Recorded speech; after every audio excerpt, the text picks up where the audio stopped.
नमस्ते दोस्तों, ये रील मैं मीडिया के बंधुओं के लिए बना रही हूँ क्योंकि मैंने कुछ प्रोटेस्टर्स को जो कि गटर छाप अनैतिक अश्लील बिहेवियर सड़क पर बच्चों के सामने, बुजुर्गों के सामने, महिलाओं के सामने डिस्प्ले कर रहे थे, उसको नॉर्मलाइज करने से मना किया है कि we do not accept this in this society. हम लोग नहीं चाहते कि हमारे घर के बच्चों को कोई जो है अपनी अश्लील हरकतों से जो है टाइम से पहले सेक्सुअलाइज कर दे। हमारे घर के बुजुर्गों के सामने जो है हमें शर्मिंदगी महसूस कर, हम नहीं इस तरह का बिहेवियर एक्सेप्ट करते हैं, उसको नॉर्मलाइज नहीं होने देंगे। तो मीडिया जो है मेरे खिलाफ गैंगअप कर रही है और ये नहीं बताएगी कि जैसे स्काई रूट जैसे स्टार्टअप की मैंने कितनी बड़ाई की, हमारे देश के जेनजी जो हमें इतनी ऊंचाइयों पे लेके जा रहे हैं। नीट के छात्रों को मैंने खुद स्वयं जो है कितनी बधाई दी और ऐसे बच्चे जो कि अपने परिवार की जिम्मेदारियां उठा रहे हैं, हमारी टीम में भी ऐसे बच्चे हैं, हमारे घरों में रिश्तेदारी में भी जेनजी भाई बहन हैं जो कि हमारे बड़े काम संपन्न करते हैं।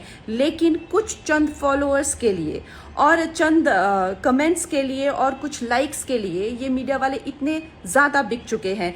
और मैं देख रही हूँ कि कुछ फेमिनिस्ट जो हैं वो एंकर्स कह लीजिए या पूरे एक बुलेटिन कर रहे हैं और मुझे सिखा रहे हैं कि Kangana, why should these women have the burden of dignity और डिसिप्लिन। हम लोग मिलेनियल वुमेन पे इतना प्रेशर था to be dignified and to be disciplined. Why do we have to give that burden to this generation? Excuse me, क्या आप अपनी बेटी को ऐसा सिखाएंगे? डिसिप्लिन में रहना या मर्यादाओं में रहना कोई चॉइस नहीं है। भौंडा प्रदर्शन तो हर कोई करना चाहेगा, लेकिन अगर आपको समाज में रहना है और संविधान के हिसाब से आपको चलना पड़ेगा, जिसका मतलब है कि आपकी आज़ादी वहाँ ख़त्म हो जाती है जहाँ मेरे नाक और कान शुरू होते हैं। तो आप भौंडे बनकर सिर्फ अपने कमरे में रह सकते हैं। बाहर आकर आप मेरे आराध्य, चाहे आपको मेरे माता पिता के लिए कोई सेंटिमेंट ना हो, मेरे घर के बच्चों के लिए कोई आपको भावना ना हो, उसका मतलब ये नहीं है कि आप उनको सड़क पर सेक्सुअल गालियां देंगे, उनके मान को हानि करेंगे। मेरे आराध्य, मेरे भगवान हो, चाहे मेरे नेता हो, प्रधानमंत्री जी से जो है लोग उनको एग्जाम बडी कहते हैं बच्चे, उनके साथ में कितने लोगों की भावनाएं, कोई उनको लीडर मानता है, कोई उनको दोस्त मानता है, कोई उनको परिवारजन मानता है, कोई उनको भगवान मानता है। उसी तरह से आप किसी की फीलिंग्स हर्ट नहीं कर सकते हैं। ये कोई कूल बनना नहीं है, ये एक बेसिक सिविक सेंस है और अगर आपको ये नहीं आती है तो आपको सीखना पड़ेगा। आप ये फेमिनाजी से प्रभावित मत होइए, अपनी जिंदगी बर्बाद मत करिए।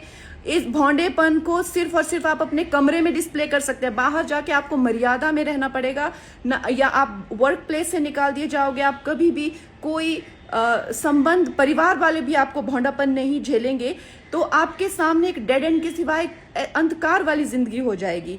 वैसे अगर देखा जाए तो साइंस भी कहती है कि ह्यूमन लाइफ का जो पर्पस है वो एवोल्यूशन है, और शास्त्र भी कहते हैं कि आप पुरुषोत्तम जो सर्वश्रेष्ठ है पुरुषों में, उस एवोल्यूशन की तरफ जाइए। लेकिन ये फेमिनाजी आपको सिखा रही है कि आप एनिमलिस्टिक जाइए और आप अपने गले में ऐसा, मतलब आपके गले में पट्टा डाल रहे हैं कि आप एनिमल बनिए, आप एनिमल टेंडेंसीज जो है वो डिस्प्ले कीजिए और बिल्कुल आउट ऑफ कंट्रोल हो जाए, भौंडे हो जाए, ताकि आप जेल में पहुंचे। आपको डिसाइड करना है कि आपको कौन अच्छे से गाइड कर रहा है और कौन आपको सही दिशा बता रहा है। मैं यही कहूँगी जो मैंने अपने बड़ों से सीखा है और जिन्होंने मुझे गुरुओं ने जो मुझे ज्ञान दिया है वो यही है कि ये हमें जो जीवन मिला है वो इवॉल्व होने के लिए मिला है, रिग्रेस होने के लिए नहीं मिला है एनिमलिस्टिक टेंडेंसीज में।